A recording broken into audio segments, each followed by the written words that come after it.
വല്യച്ചി.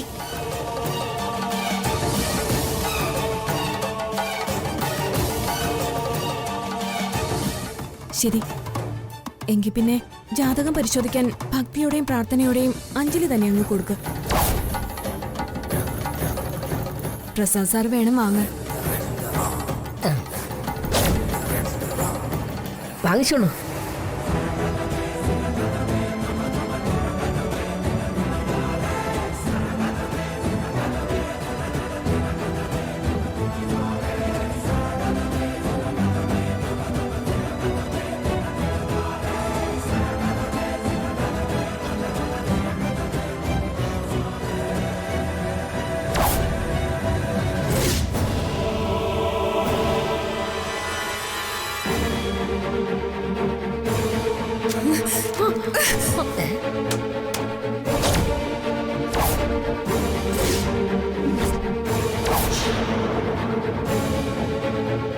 ആരതി, ചേച്ചി മിണ്ടരുത്. ആരോട് ചോദിച്ചിട്ടാ നിങ്ങൾ എന്റെ കല്യാണം ഉറപ്പിച്ചേ?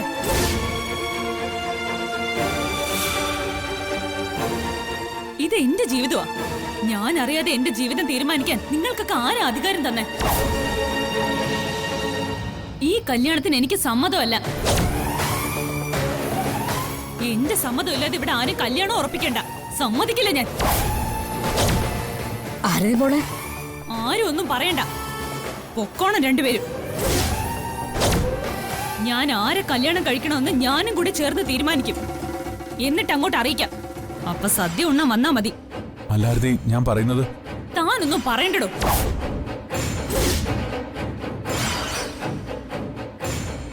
അല്ലെങ്കിൽ തന്നെ താൻ ആരാ എന്റെ കല്യാണത്തിന് തീരുമാനം എടുക്കാൻ? അച്ഛനാണോ, അതോ ചേട്ടനാണോ, അതോ അമ്മാവനോ? കൂടുതൽ നിന്ന് വേഷം കെട്ട് കാണിക്കാതെ പോണം മിസ്റ്റർ. ഈ വീട്ടിൽ നിന്ന് ഇറങ്ങി പോകാൻ.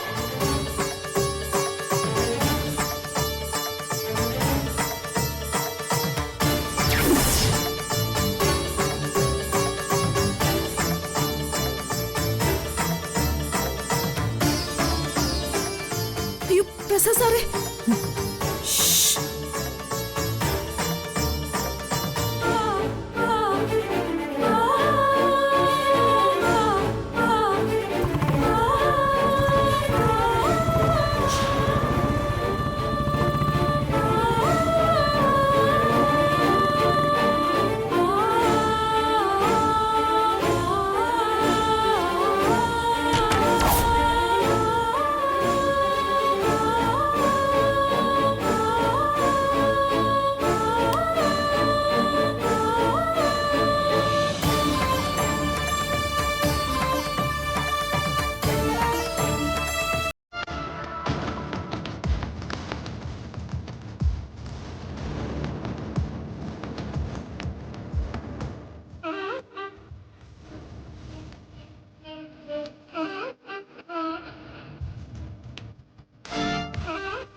എന്തൊരു ഇരിപ്പാ മേഘനാഥ ഇത്. ചത്തുപോയ ഒരുവളുടെ ഫോട്ടോയിൽ നോക്കി എത്ര ദിവസമായി നീ ഇങ്ങനെ? എന്തു പറ്റി നിനക്ക്? അമ്മ, ചത്തുപോയെന്ന് പറഞ്ഞത് സുഭദ്രയെക്കുറിച്ചല്ലേ? അവൾ സ്വയം ചത്തുപോയതല്ല, ഞാൻ കൊന്നുകളഞ്ഞതാ. ചെയ്തത് ഞാനാണെങ്കിലും ചെയ്യിച്ചത് നിങ്ങളാ. ജീവിച്ച് കൊതി തീരാതെ അവളോടൊപ്പം ജീവിച്ച് മതിവരാതെ ഞാനും പരസ്പരം പിരിഞ്ഞു. ആ, അതൊക്കെ പഴയ കഥ. ഈ പുതിയ കഥയിൽ ഇത് സുഭദ്രയല്ല, രാധയാ. അതുകൊണ്ട് തന്നെ സുഭദ്രയ്ക്ക് കൊടുക്കാത്ത ജീവിതം ഞാൻ രാധയ്ക്ക് കൊടുക്കാമെന്ന് തീരുമാനിച്ചു. ഉടൻ ഞാൻ അവളെ കല്യാണം കഴിക്കും അമ്മേ. ഏതെങ്കിലും വഴിയിൽ ഞാൻ അവളെ കണ്ടുപിടിക്കുമെന്ന് ഉറപ്പാ. എങ്ങനെയായാലും അവളെ കല്യാണം കഴിക്കും, അത് നിശ്ചയമാ.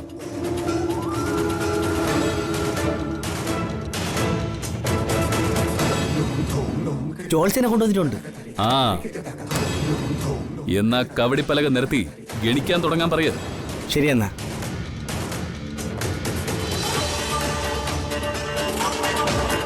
ദാ ഇതാണ് വരന്റെയും വധുവിന്റെയും ജാതകം.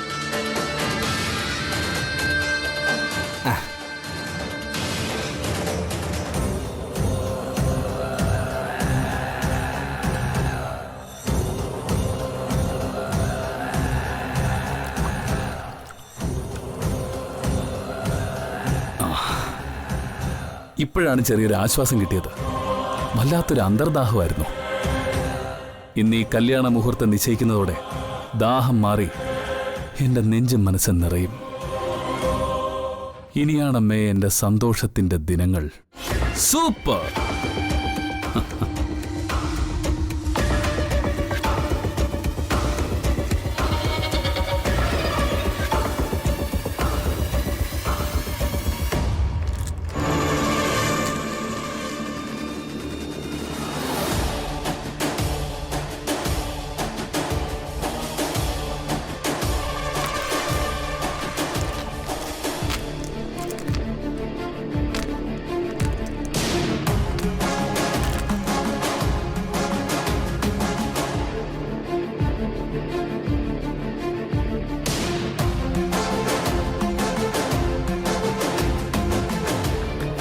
ഈ പെൺകുട്ടിയുടെ ഗ്രഹനില പ്രകാരം ചില പ്രശ്നങ്ങൾ കാണുന്നുണ്ടല്ലോ.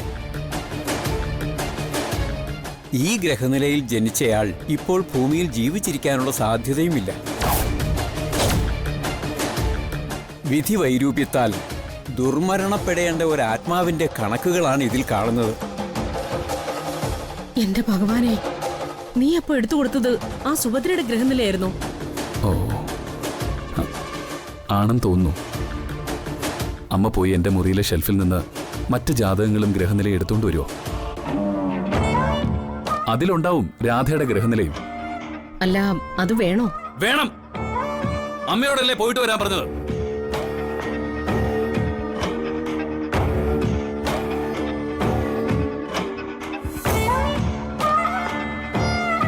അല്ല, പെട്ടെന്ന് ഇങ്ങനൊരു കല്യാണ മുഹൂർത്തം നോക്കിക്കാൻ സാറിന് പെണ്ണ് കണ്ടിട്ട് ഇഷ്ടപ്പെട്ടിട്ടാണെന്ന് തോന്നുന്നു.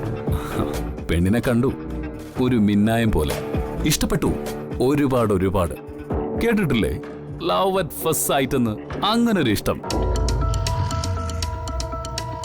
അല്ല, അത് ഫസ്റ്റ് സൈറ്റ് അല്ലല്ലോ. അവള് എന്റെ ഒപ്പം തന്നെ ഉണ്ടായിരുന്നു. ആദ്യം സുഭദ്രയായി, ഇപ്പം രാധയായി. അത്ര തന്നെ.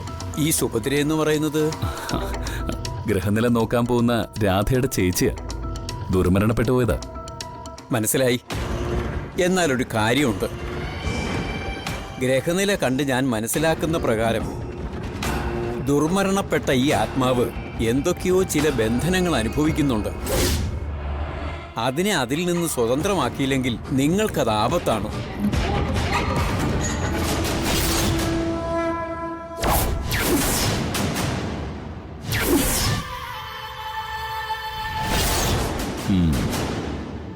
ശരി, നമുക്കതിന് സ്വാതന്ത്ര്യം കൊടുക്കുന്നത് ആലോചിക്കാം. ആദ്യം ജ്യോത്സ്യരി ഗ്രഹനില നോക്കി കല്യാണ മുഹൂർത്തം കുറിച്ച് തരൂ. അമ്മേ, എന്താ കിട്ടിയില്ലേ അത്?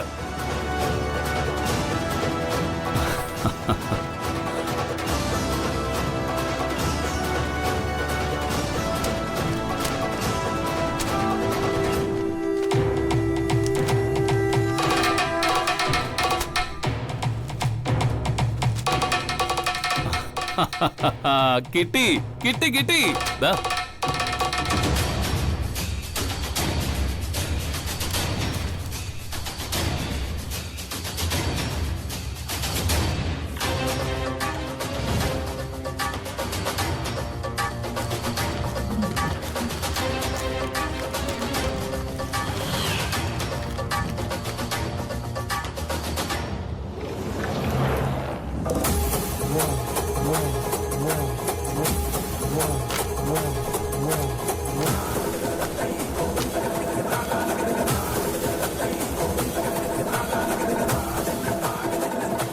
ഈ രണ്ട് ഗ്രഹനിലകൾ തമ്മിലുള്ള പൊരുത്തം മധ്യമമാണ് എന്ന് പറയാം. നിർബന്ധമാണെങ്കിൽ മാത്രമേ ഒരു വിവാഹ ബന്ധത്തിൽ ഏർപ്പെടാൻ പാടുള്ളൂ എന്ന് ഞാൻ പറയും. നിർബന്ധമാണ്. നിങ്ങൾ രണ്ടും ചേർന്നുള്ള മുഹൂർത്തം ഏതാണെന്ന് നോക്കി പറയ. പക്ഷേ ചില പ്രയാസങ്ങൾ മുന്നിൽ കാണുന്നുണ്ട്, ചില ദുർഘടങ്ങൾ. എന്താ അത്? അത് പുരുഷന്റെ ഗ്രഹനിലയിലെ ചില ദോഷങ്ങളാണ്. അത് കാരണം ഈ ജാതകക്കാരൻ അടുത്ത 3 മാസത്തേക്ക് വിവാഹം പോലുള്ള മംഗളകാര്യങ്ങളിൽ പങ്കെടുക്കാൻ പാടുള്ളതല്ല. അഥവാ അങ്ങനെ ഏർപ്പെട്ടാൽ അത് ഈ ജാതകക്കാരന് വലിയ തിരിച്ചടികൾ നൽകുകയും ആയുരാരോഗ്യ പ്രശ്നങ്ങൾക്ക് കാരണമാവുകയും ചെയ്യും. ഓ, അങ്ങനെയാണല്ലേ. 3 മാസം അത് പ്രയാസമാണ്. എങ്കിലും സാരമില്ല, നോക്കാം നമുക്ക്. പയ്യെ തിന്നാ പനയും തിന്നാന്നാണല്ലോ പ്രമാണം. ശരി, ആ 3 മാസത്തിന് ശേഷമുള്ള ശുഭമുഹൂർത്തം കുറിക്ക് ജോത്സ്യര്. അതാദ്യം നടക്കട്ടെ.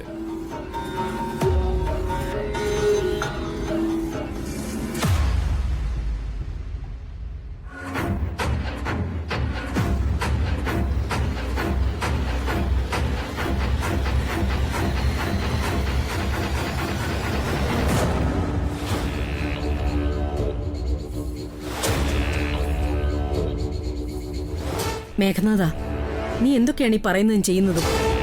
ആ രാധയെ കണ്ടുപിടിക്കുക പോലും ചെയ്യാതെ അവൾക്ക് വേണ്ടി കല്യാണ മുഹൂർത്തം കുറിക്കുന്നോ? നിനക്ക് എന്തു പറ്റി? സ്വബോധം നഷ്ടപ്പെട്ടോ? നഷ്ടപ്പെട്ടതല്ല, സ്വബോധം തിരിച്ചു കിട്ടിയതാ എനിക്ക്. ഇനി 3 മാസം അതിനകത്ത് ഞാൻ അവളെ കണ്ടുപിടിക്കും. എന്നിട്ട് വേണം തൃപ്പങ്ങോട്ടേക്ക് മടങ്ങിപ്പോവാൻ. അവിടത്തെ കൊട്ടാരവും തൃപ്പങ്ങോട്ടെ മുഴുവൻ സമ്പത്തും നമുക്ക് തിരിച്ചു കിട്ടണ്ടേ? എന്റെ അമ്മ, അത് നമുക്ക് തിരിച്ചു പിടിച്ചേ തീരൂ. അതിനുള്ള വഴിയാണ് ഈ രാധ. രാധയുമായിട്ടുള്ള ഈ വിവാഹത്തിലൂടെ നമ്മൾ വീണ്ടും തൃപ്പങ്ങോട്ടെ എല്ലാ സൗഭാഗ്യങ്ങളും കൈയടക്കും. അതിലെന്തെങ്കിലും തടസ്സമുണ്ടെങ്കിൽ അത് മാറ്റാനാണ് എന്റെ ശ്രമം. മണിച്ച, വാ.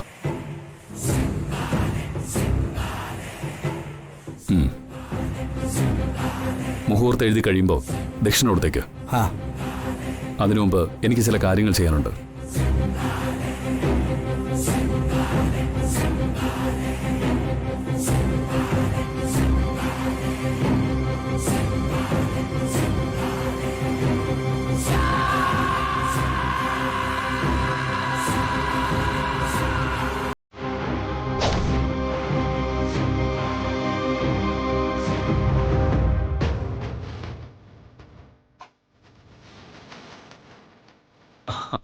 അപ്പോഴേ ഞാൻ ആ മുഹൂർത്തം അങ്ങ് കുറിപ്പിച്ചു.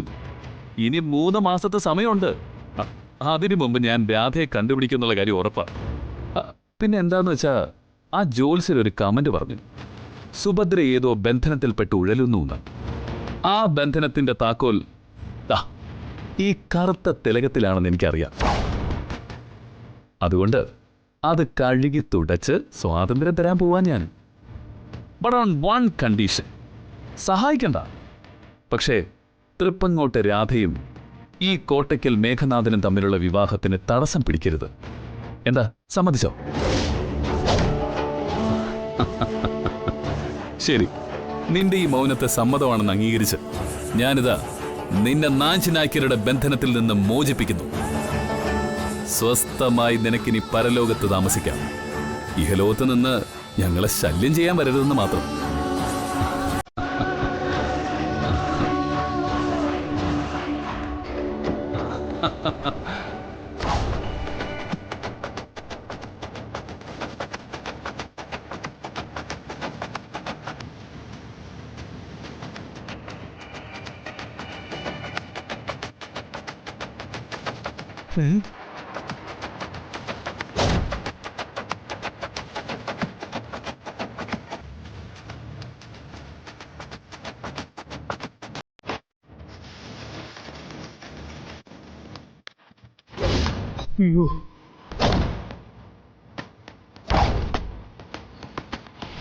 ഒന്നു മാത്രം ശ്രദ്ധിച്ചോളൂ, ഇവളുടെ ഈ നെറ്റിയിലെ കറുത്ത കുറി ഒരു കാരണവശാലും മായരുത്. മാഞ്ഞാൽ അത് അത്യാപത്തിലെ കലാശിക്കൂ.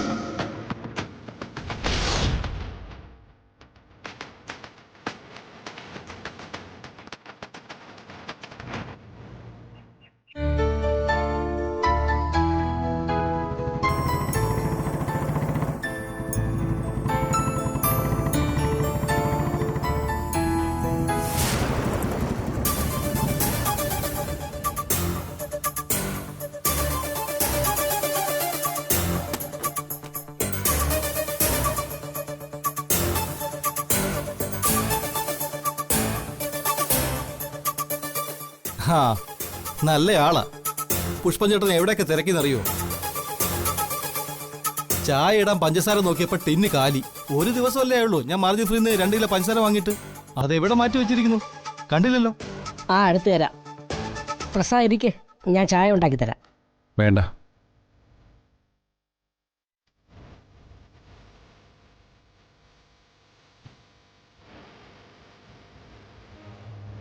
ഏട്ടൻ എന്ത് പറ്റി പുഷ്പ ചേട്ടാ? രണ്ടുപേരും കൂടി എവിടെയാ പോയിട്ട് വന്നത്? ഞങ്ങൾ അഞ്ജലിയുടെ വീട് വരെ പോയിരുന്നു. അഞ്ജലി ചേച്ചിയുടെ വീട്ടിലോ? എന്തിന്? നിന്റെ കല്യാണം ഉറപ്പിക്കാൻ. ശേ, ഒന്ന് പോ പുഷ്പൻ ചേട്ടാ. എന്റെ കഴുത്തിറക്കാൻ നിൽക്കുക അവരിപ്പോ തന്നെ. അതിനിടയിലെ ഒരു കല്യാണം ഉറപ്പിക്കല്. സത്യമാ മറുപടി. ഹോട്ടലിൽ നടന്ന കാര്യങ്ങളെക്കുറിച്ച് കേട്ടപ്പോൾ നിന്റെ തല്ലിയന് പ്രസാദ് വലിയ വിഷമമായി. എന്നിട്ട് അതിന് പ്രായച്ചിത്തമായി നീയും ആരതിയും തമ്മിലുള്ള കല്യാണം നടത്തണമെന്ന് പ്രസാദ് തീരുമാനിച്ചു. അത് സംസാരിക്കാനാ ഞങ്ങളവിടെ പോയത്. പക്ഷേ എന്താ എന്താ അവിടെ ഉണ്ടായത്? പറ പുഷ്പൻ ചേട്ടാ, എന്ത് പറ്റി ചേട്ടൻ ഇത്ര വിഷമിക്കാൻ? അഞ്ജലിക്കും മറ്റുള്ളവർക്കും നിങ്ങളുടെ വിവാഹത്തിൽ എതിർപ്പില്ലായിരുന്നു. പക്ഷെ ആരതിക്ക്. ആരതി എന്ത് പറഞ്ഞു? പുഷ്പൻ ചേട്ടാ പറ, ഇങ്ങനെ മുറിക്കാതെ. ഞങ്ങൾ അഞ്ജലിയോട് സംസാരിച്ചു. കാര്യങ്ങളൊക്കെ ഒരുമാതിരി പറഞ്ഞുറപ്പിച്ചതുപോലായി. അങ്ങനെ കാര്യങ്ങൾ മുന്നോട്ട് നീക്കാൻ വേണ്ടി അഞ്ജലി ആരതിയുടെ ജാതകം വരെ എടുത്തോണ്ട് വന്നു. പക്ഷേ ബാക്കി പറ. പെട്ടെന്ന് അവിടേക്ക് ആരതി വന്നിട്ട് ജാതകം തട്ടിത്തെറിപ്പിച്ച് കളഞ്ഞു. പ്രസാദിനെ ഒരുപാട് അധിക്ഷേപിച്ച് സംസാരിച്ചു. ഞങ്ങൾക്ക് പിന്നെ ഒന്നും സംസാരിക്കാനാവാതെ മടങ്ങി വരേണ്ടി വന്നു. എന്തിനാ നിങ്ങൾ അങ്ങോട്ട് പോയത്? ഒന്നും വേണ്ടായിരുന്നു പുഷ്പൻ ചേട്ടാ. ഇന്നലെ തന്നെ അഞ്ജലി ചേച്ചി ഉൾപ്പെടെയുള്ളവരുടെ പ്രതികരണം അറിഞ്ഞതല്ലേ നമ്മള്. എന്നിട്ട് ഏട്ടനും കൂടെ എന്തിനാ അവിടെ പോയത്? എന്നോടൊരു വാക്ക് പറഞ്ഞിരുന്നെങ്കിൽ ഞാൻ സമ്മതിക്കില്ലായിരുന്നു. അതിന് ഞാൻ പറഞ്ഞിട്ടല്ല പ്രസാദ് എന്നെയും കൂട്ടി പോയത്. നിന്റെ സന്തോഷത്തിന് പ്രസാദ് വില കൽപ്പിച്ചു. അതിന്റെ പേരുള്ള അപമാനത്തിനെ അവൻ വലിയ വിഷയമാക്കുന്നില്ല, അത്ര തന്നെ. ചേട്ടൻ അതൊരു വിഷയമല്ലായിരിക്കും, പക്ഷെ എനിക്കതൊരു വിഷയമാണ്. അവളെ സഹായിക്കാനേ ഞാൻ ഇതുവരെ ശ്രമിച്ചിട്ടുള്ളൂ. ആ ശ്രമത്തിനിടെ പറ്റിയൊരു കയ്യബദ്ധമാണ് ആ താലികെട്ടല്. എന്നെ അപമാനിച്ചാലും വേണ്ടില്ല, വേണമെങ്കിൽ തല്ലിയെ കൊള്ളാനും ഞാൻ റെഡിയാ. പക്ഷെ എന്റെ ഏട്ടനെ അപമാനിക്കാൻ ശ്രമിച്ച അതെനിക്ക് സഹിക്കാൻ പറ്റില്ല. ഞങ്ങൾക്കിവിടെ ഏട്ടനാ ദൈവം. ആ ദൈവത്തെ നിന്ദിച്ച ചോദിക്കും ഞാൻ. ചോദിച്ചിരിക്കും പുഷ്പൻ ചേട്ടാ, ഇപ്പൊ തന്നെ. മുരളി, മുരളി പോകരുത്. മുരളി നിക്കേ, പോകരുത്. അവിടെ നിൽക്കാൻ മുരളി.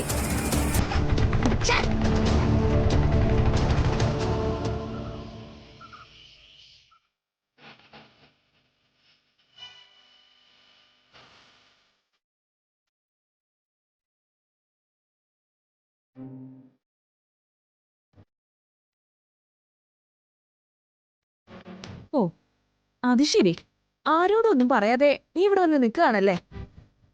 ദേ, ആരതി അവിടെ വല്ലാത്തൊരു സ്വഭാവം കാണിച്ചോണ്ടിരിക്കുക. അമ്പിനും വില്ലിനും അടുക്കാത്ത മട്ട അവക്ക്. പരിചയപ്പെട്ട അന്നു മുതല് നമുക്ക് ഉപകാരം മാത്രം ചെയ്തിട്ടുള്ള ആളാ പ്രസാദ് സാറ്. ആ മനുഷ്യനാണ് അവൾ ഇന്ന് അപമാനിച്ചിറക്കി വിട്ടത്. ഞാൻ എന്ത് ചെയ്യാനാ സീതമ്മേ? ചെറിയ കുട്ടിയൊന്നും അല്ലല്ലോ തല്ലി അനുസരിപ്പിക്കാൻ. അവൾക്ക് അവളുടെ ജീവിതം തീരുമാനിക്കാം. ബാക്കി ആർക്കും അതിൽ ഇടപെടാൻ പറ്റില്ല. മറ്റാരുമല്ല നീ. നീ അവളുടെ ചേച്ചിയാ, അമ്മയുടെ സ്ഥാനം കൂടി വഹിക്കുന്ന ചേച്ചി. നിനക്ക് ഇടപെടണം. അതെങ്ങനെ? നീയും ആള് ശരി തന്നെയാണല്ലോ. ആദ്യം നീയാണ് പ്രസാദ് സാറിനെ അപമാനിച്ചു വിട്ടത്. വീട്ടിലിരുന്ന സാറിനെ പോയി വിളിച്ചിറക്കി അനിയനെ കൊണ്ട് നാട് നീളെ ഇവളെ അന്വേഷിച്ച് യാത്ര ചെയ്യിപ്പിച്ചിട്ട് വീട്ടിൽ കൊണ്ടാക്കിയപ്പോ അനിയൻ കൊള്ളരുതാത്തവനായി. നിന്നെ കണ്ടല്ലേ അവളും പഠിക്കുന്നത്. പിന്നെ ആരെ എന്തു പറയാൻ? അന്നേരത്തെ അവളുടെ അവസ്ഥ കണ്ടപ്പോ വേറെ ഒന്നും ചിന്തിക്കാൻ തോന്നിയില്ല സീതമ്മേ. പറയാൻ പാടില്ലാത്തതാ, പക്ഷെ പറഞ്ഞു പോയി. അതെ, പറയാൻ പാടില്ലാത്തതാണ്, എന്നിട്ടും പറഞ്ഞു. ആദ്യം ഒരു തവണ അപമാനിക്കപ്പെട്ടിട്ടും അത് മറന്ന ആ പാവം കല്യാണാലോചനയുമായി രണ്ടാമതും വന്നത്. അപ്പോഴും കിട്ടിയത് അപമാനം തന്നെ. എന്തൊരു ഗതികേടാണെന്ന് നീ ഒന്ന് ആലോചിച്ച് നോക്ക്. ഇത്തവണ ഞാനൊന്നും പറഞ്ഞില്ല സീതമ്മേ.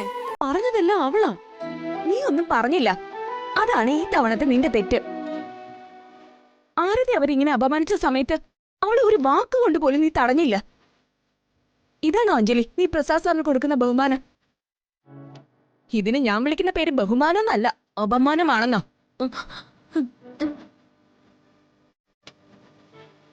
ഞാൻ എന്ത് വേണം സീതമ്മ പറയും? പറയാം. ആരതി ഇപ്പൊ ചെയ്യുന്നതും പറയുന്നതും ഒക്കെ തെറ്റാണ്. അത് കൃത്യമായി പറഞ്ഞ് തിരുത്തി കൊടുക്കേണ്ട ആളല്ലേ.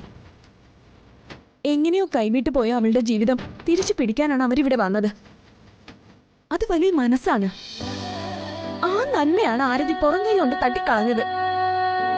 അവളൊന്നും പറയാതിരുന്നെങ്കിൽ അവൾക്ക് നഷ്ടപ്പെട്ടെന്ന് കരുതുന്ന ജീവിതം അവൾക്ക് തിരിച്ചു കിട്ടുമായിരുന്നു. എല്ലാം അവള് തന്നെ തകർത്തു കളഞ്ഞു. മുരളിയായിട്ടുള്ള കല്യാണത്തെക്കുറിച്ച് പ്രസാദേട്ടൻ പറഞ്ഞപ്പോ സത്യത്തില് എനിക്ക് വലിയൊരു ആശ്വാസം തോന്നിയതാ. പക്ഷേ ഞാൻ എത്ര നിർബന്ധിച്ചാലും കല്യാണത്തിന് മണ്ഡപത്തില് തല കുനിച്ച് നിന്നു കൊടുക്കേണ്ടത് ആരതി സ്വയമല്ലേ. സ്വന്തം ജീവിതത്തെക്കുറിച്ച് അവളൊരു കടുപ്പിച്ച തീരുമാനം പറയുമ്പോ അതിനെതിരെ പറയാൻ എനിക്ക് നാവ് പൊങ്ങിയില്ല. അതാണ് സത്യം.